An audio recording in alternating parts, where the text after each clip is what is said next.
After one of the deadliest school shootings in American history, CSUN has its own gun scare. The details of the hoax coming up. Los Angeles street vendors will no longer be charged with a crime, and now a new bill could decriminalize street vending statewide. The story on the community fighting for its selling rights without repercussions. Fighting Homelessness, a Los Angeles group, helps people get off the streets. It's as easy as filling a parking meter. Hello and welcome to Valley View News. I'm Rochelle Salas.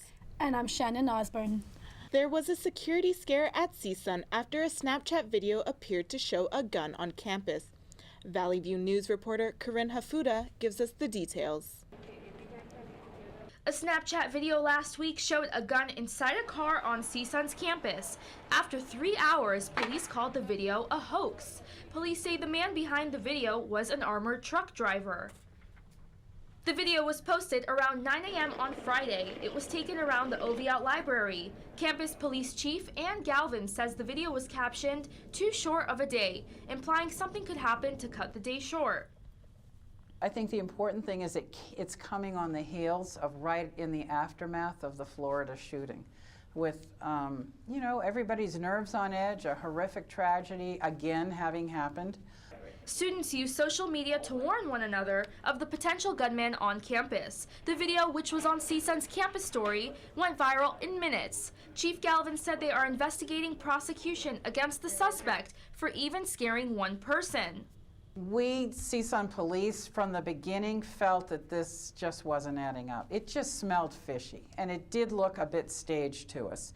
After a witness saw a gun on an armored car dashboard, police contacted Garner World to locate the employee. Police also worked with Snapchat to track the user down. The employee confessed to posting the video. CSUN students say it wasn't funny to joke about guns or violence like that. Since the mass shooting just happened in Florida, and we're all the way in California, so then the next day our school has a scare tactic or whatever, or false alarm. It's really alarming. With active shooters on the rise, it's important to always take precaution. Report anything suspicious. Police say get out, hide out, or fight. In Northridge, I'm Corinne Hafuda for Valley View News. The CSUN scare came right after the recent Parkland, Florida high school shooting. The Florida school shooter appeared in court. He was charged with 17 counts of premeditated murder. His lawyer says he'll plead guilty if prosecutors don't pursue the death penalty. Prosecutors say the 19-year-old used an AR-15 rifle to fire on students at Marjorie Stoneman Douglas High School. 17 people were killed, 14 were injured. After the shooting, he mixed with students and ran to a nearby Walmart. He was later arrested without incident. He confessed to the shooting. The FBI was criticized for not following up on several tips in the case. For example, he had several social media posts showing him with guns. Meanwhile, 1,000 people gathered for a candlelight vigil to remember the victims, who were students and faculty. The victims' ages ranged from 14 to 49.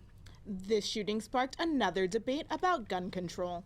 Many activists, celebrities, and politicians want stricter gun control laws after several mass shootings already this year. Some CSUN students want tighter gun laws, but they say a ban wouldn't be ideal. I'm not too sure how everybody's getting AR-15s. I won't speculate, but I think there should definitely be some tighter and stricter gun laws. Banning weapons outright will solve the issue entirely, because that could create further issues with our Constitution and all these fundamental laws that make up the United States. Just increase the general age for buying rifles, which is now 18, and buying pistols and handguns is 21. So maybe if they put that age up a little bit, it may help. Many people are participating in walkouts, sit-ins, and protests nationwide.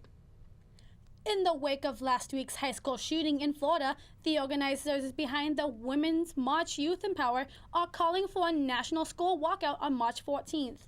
They want Congress to pass gun control legislation right away. The march is to encourage students, teachers, and supporters to participate in #Enough. Their Facebook page now includes thousands of students in high schools and colleges nationwide. Survivors of the Florida shooting are also planning a protest on March 24th in Washington, D.C. It will be called March for Our Lives. The mudslide disasters in Montecito started a new problem. Cold Spring Elementary School is partially funded by property taxes, and since the mudslide values drop fast, there's less money. Principal Amy Alzina hopes the community will help the students and the school. We were told that we can project 9% decrease in revenue to our school, and you're looking at an increase of close to $500,000, or decrease of about $500,000 to our school revenue. So that would be $485,000. That's what we're looking at for next year. The January 9th mud flow left many homeless, including children. It seems now it's affecting their education. The school district says its reserves are running out. A fundraising campaign is underway to raise $485,000 by May 1st.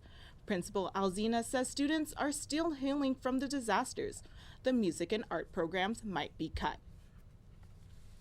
Santa Ana and Pasadena permit street vending on a limited basis, and now a California bill would force other cities to do the same.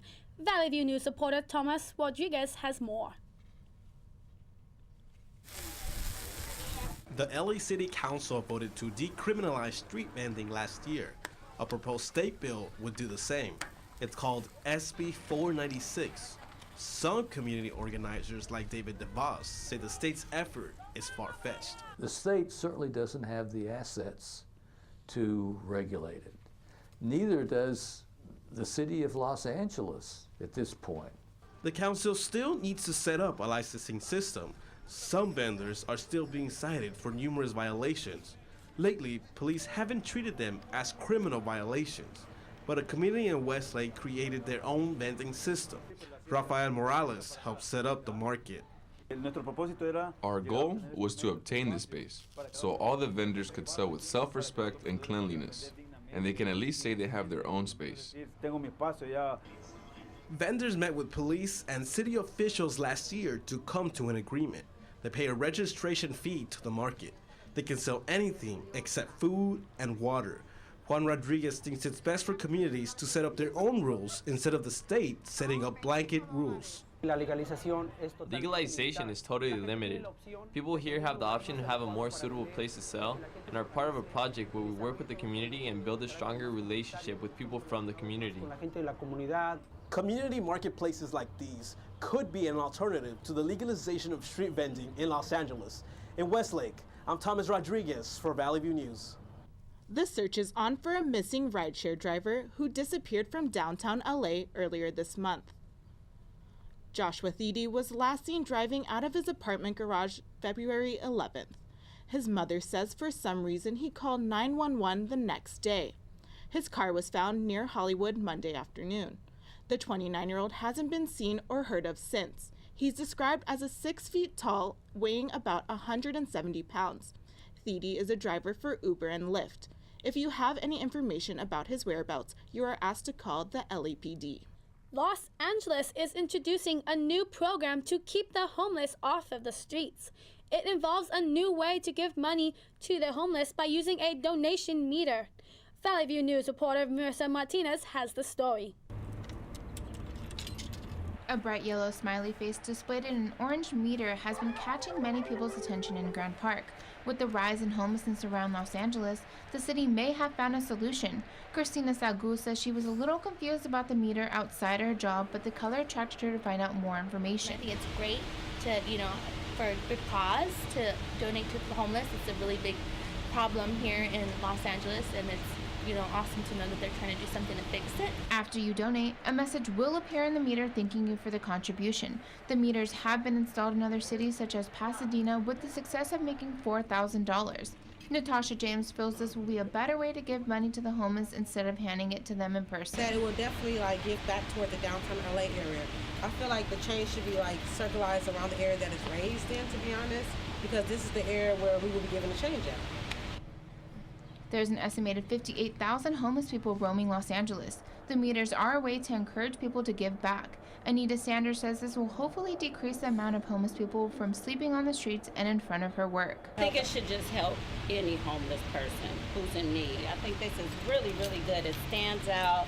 I love the realchangemovement.org. I like that. 2 donation meters are now located in Grand Park, while 4 more will be on the way. Aside from spare change and credit cards, the meter will generate any sponsorships annually. In downtown Los Angeles, I'm Marissa Martinez with Valley View News. There's been a lot in entertainment this past week, including Fergie's national anthem and a successful weekend at the box office for Marvel's Black Panther. Here's entertainment reporter Noemi. Thank you, Shannon. Singer Fergie sang the national anthem at the NBA All-Star Game, and social media declared it wasn't so glamorous. Let's least away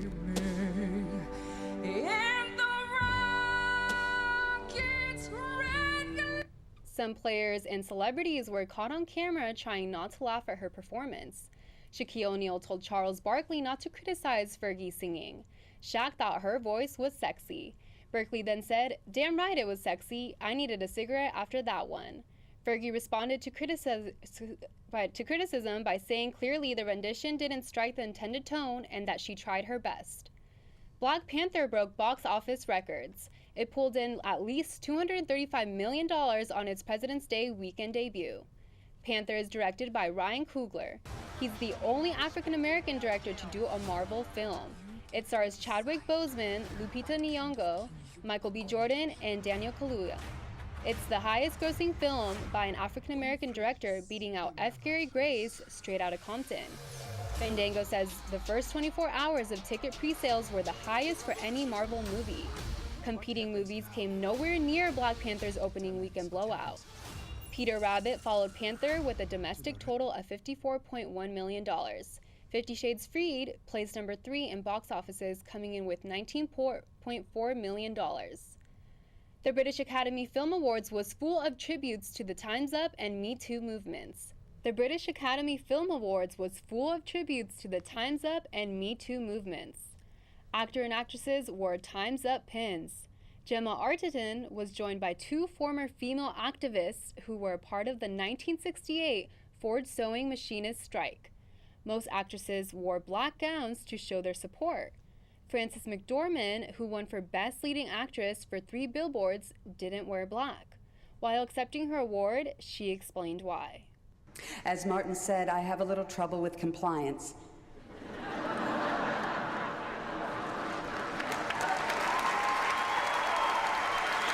But I want you to know that I stand in full solidarity with my sisters tonight in black. 3 Billboards took 5 awards, including Best Film and Best Original Screenplay. And that's all I have for entertainment news. Back to you.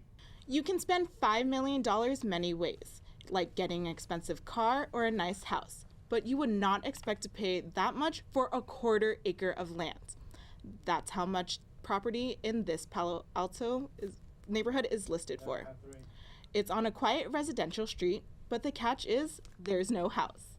The property value has gone up to almost $4,000 per day since being sold in 2016 for more than $3 million.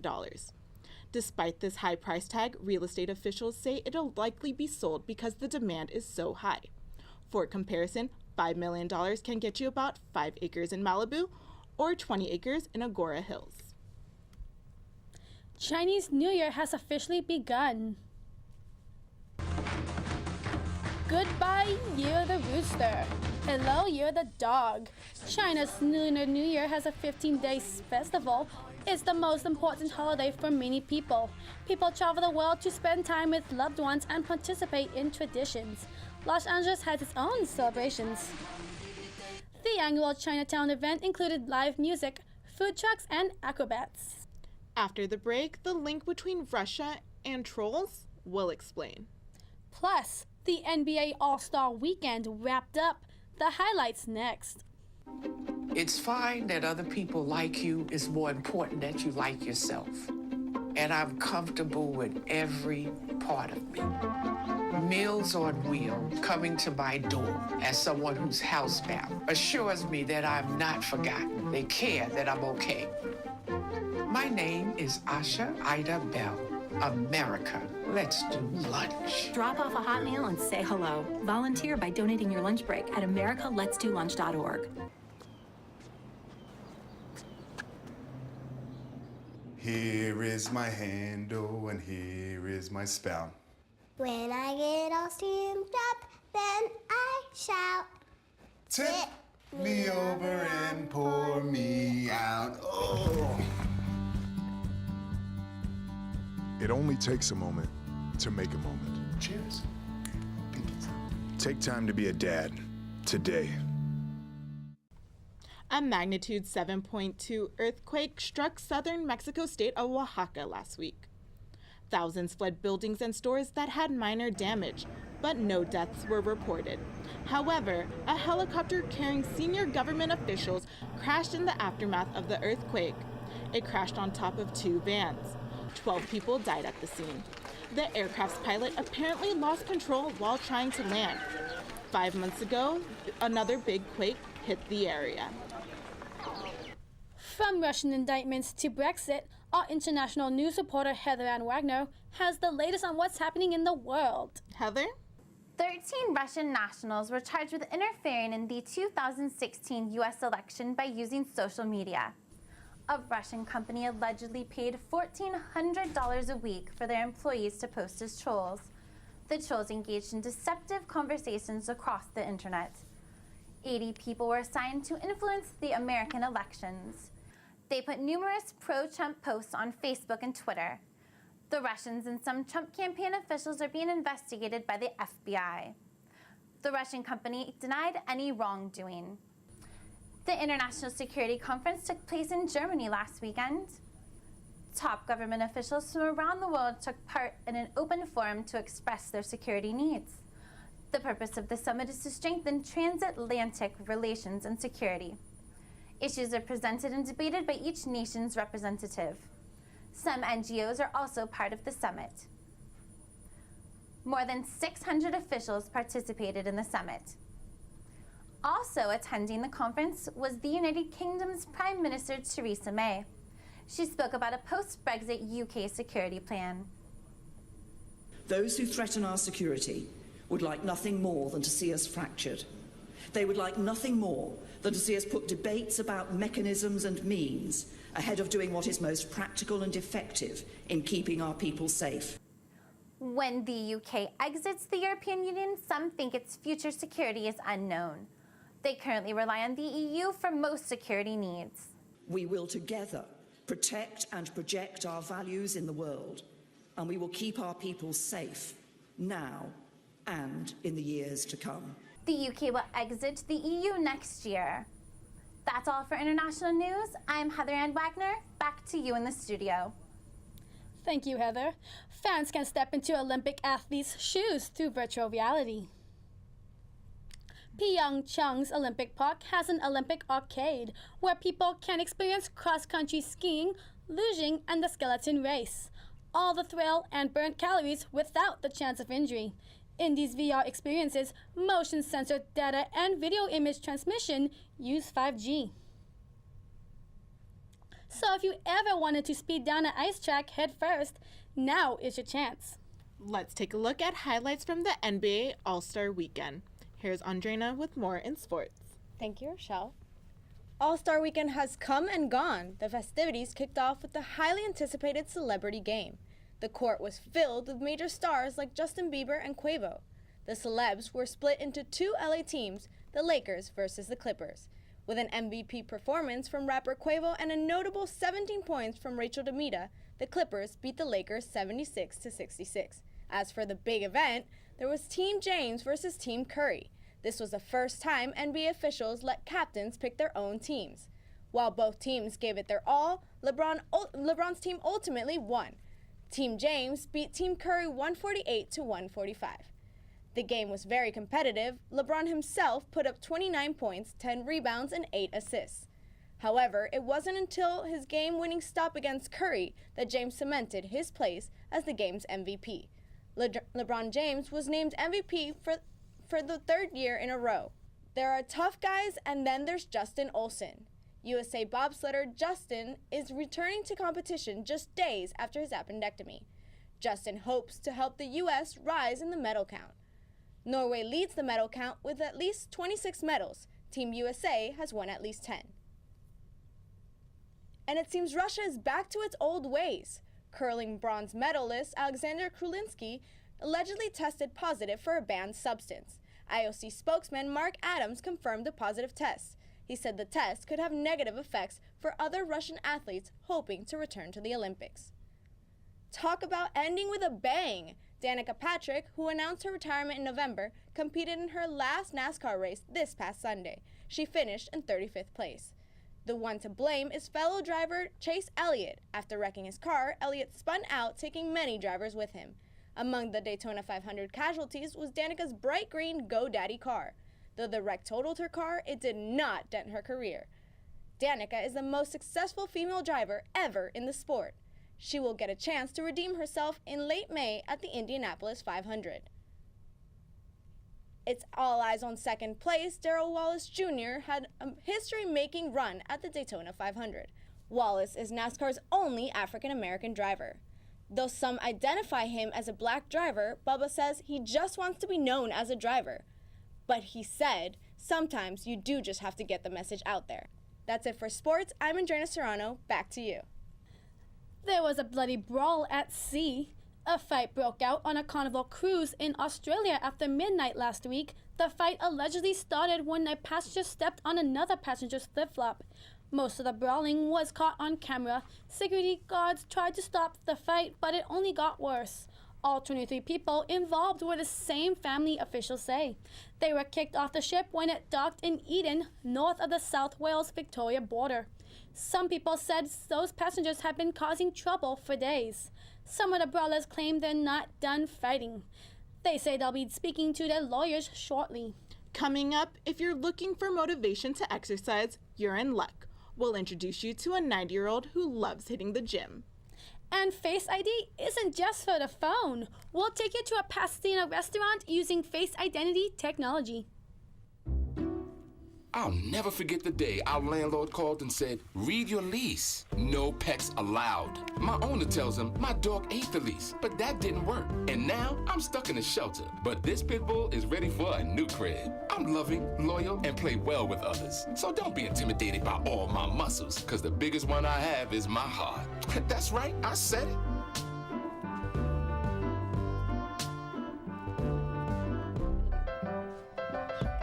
There might be a new way to test for the flu. Here's our social media, tech, and health reporter, Lauren Turner-Dunn, with more. Thank you. Investigators in a Wisconsin murder are using data from a smartphone and Fitbit to solve a crime. The murder trial for Nicole Vanderhayden started last week. Jurors were asked unique questions about technology use. Horrible experience with their Fitbit device. Is there anyone who found their Fitbit device to be terribly inaccurate? I'm going to go back to the cell phone. You don't have a smartphone? Okay, have you ever had a smartphone? Tell me how you use your smartphone. Who has used a GPS map? Was that the GPS from your smartphone? George Birch is accused of killing Vanderhayden 2 years ago.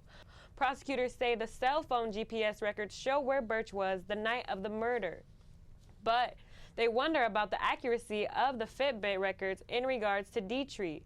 Vanderhayden's boyfriend Douglas Dietrich was held in jail as a suspect for 2 weeks, but he was released for lack of evidence. The trial is expected to last 2 weeks. Doctors have a new way to test for the flu. There's a flu testing machine that now looks for the virus. Some doctors say the machine is far more effective than other conventional tests. The usual rapid flu tests are common, but they're only 50 to 75% accurate. The CDC says the current flu vaccine is only 36% effective in preventing the flu. The new flu testing machine is making its way into several clinics. CSUN is hosting its Engineers Week, or E-Week as it's called. The computer science department has planned events all week. They kicked off with a tour of the machine shop in Jacaranda Hall. The shop is open to all students. There they can create tools like screwdrivers, bottle openers, and even tape dispensaries. Mechanical engineering major Max Chin says the possibilities are endless for students' creations. These machines in this room, you can almost make basically anything you want. Depending on the skills and how complex the part is, it might take more time, might take more experience, but you can make anything you want in this room. The vice president of the Machine Shop Club says the shop lets students get comfortable with the equipment. We provide you this experience. We try to get you everything up to the certification without the paper, of course, but you get that hands-on experience. You can say, I know how to do this stuff. eWeek will also have several workshops on electronics and mechanical engineering. Working out is fun for 93-year-old Helen Z. Miller. A video went viral of Miller and her trainer Elizabeth Zanin at a fitness center in South Dakota. A tweet from the trainer's daughter got more than 8 million views. Zanin wants the video to encourage older people to hit the gym. Miller works out 3 times a week. There may be more videos coming out soon, possibly with her out of the chair and standing.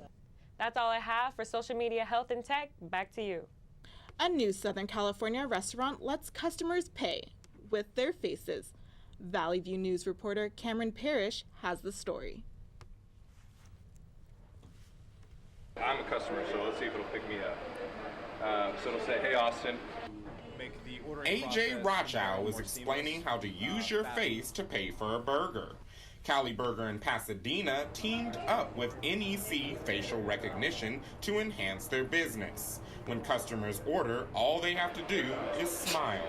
We actually are cutting off about 30 seconds to a minute of your traditional ordering time. And then for repeat customers who come in and have really complex orders, it's even faster because they don't have to go through the same process of saying no bun, no cheese. People can come and go to pick up their meal, whether you are getting food for yourself or for a large party. Some customers think the new technology is efficient.